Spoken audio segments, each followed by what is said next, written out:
Hey, what's going on, MLW fans? Back at it again with another recap. That's going to be of the Great Lakes Gators and Preds. You showed the first video some love. Second video didn't do as great. That's probably my fault. I uploaded at a weird time. Hope you're enjoying the MLW season as much as I have. First two series have been great. Third series has been a banger too, for sure. This video is going to be a little more raw. Hopefully, I have the dishwasher running in the background. I'm currently in Disney trying to record. Everybody's in their rooms. I really don't have a free space to record without noise, so this is my best place, so hopefully it sounds good on the other end. This is going to be more of a raw thoughts video. For the other ones, I kind of had a script going, but this one, I just really just going to free flow it, and just because the game to me from both teams was really crazy. Just really tough to put into words how I'm feeling, because I have a ton of mixed emotions coming out of this game.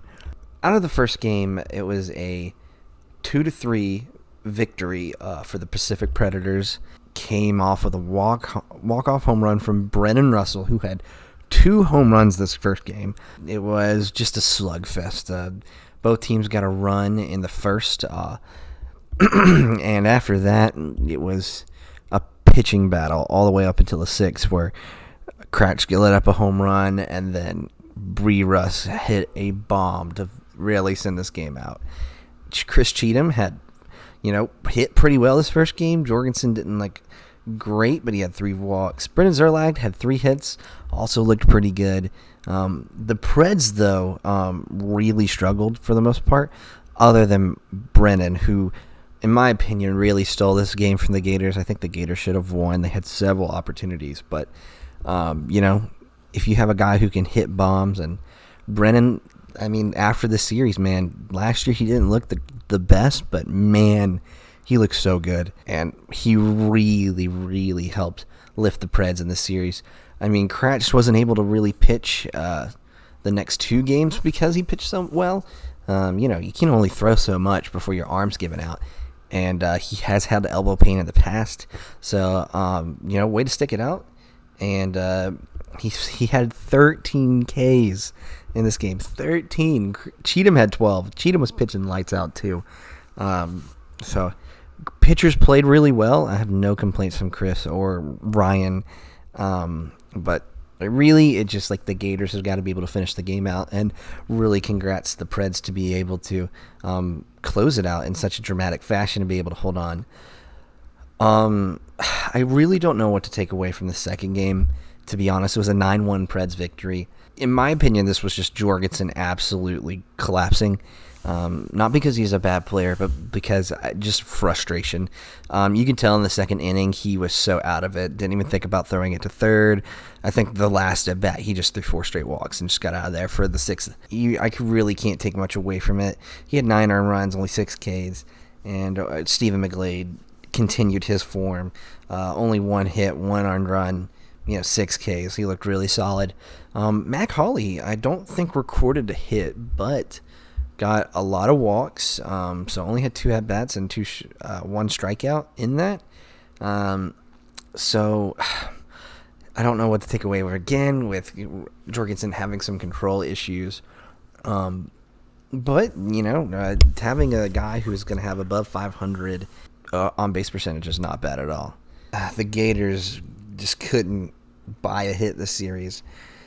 Jorgensen got 1, so lucky for them, but man, they just did not look good. They just did not look good this game.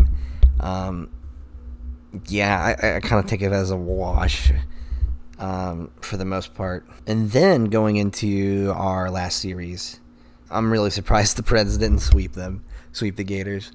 They really stormed back that 3rd inning. Credit to the Gators getting those 6 runs. Steven, only got to that 2nd inning and then had to get pulled. And then Ryan came in and really controlled the damage.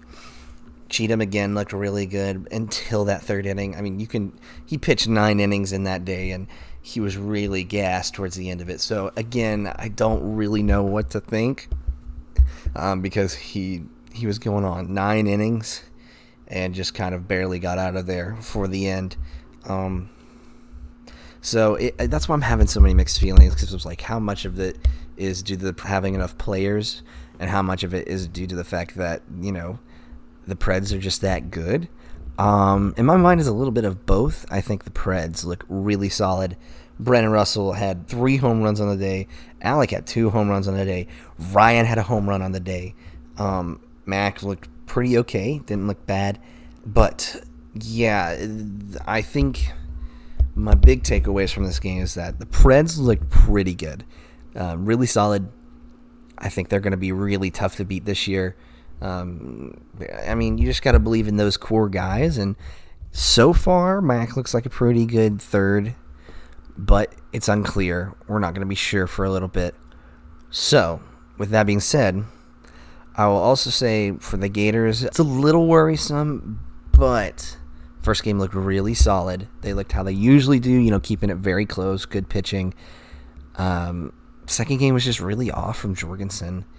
And then the third game, they really stormed back. So maybe if you are a Preds debater, you may think that this is not a good sign from them, that this could be like, oh, the Preds are going to get last this season. In my mind, I think this needs more time. I think they're definitely trending towards the bottom, but this is really a warm-up game. The guys haven't really gotten back into the swing of things, so we'll see how they do next time. Let me know your thoughts. This was just a very tough recap for me. I watched this probably a few times, and just couldn't really put my thoughts down just because it was just such a sloppy game, but also just it was a very back and forth. Both teams were just one knockout punch after the other. So yeah, let me know your thoughts in the comments below, and I'll see you guys next time.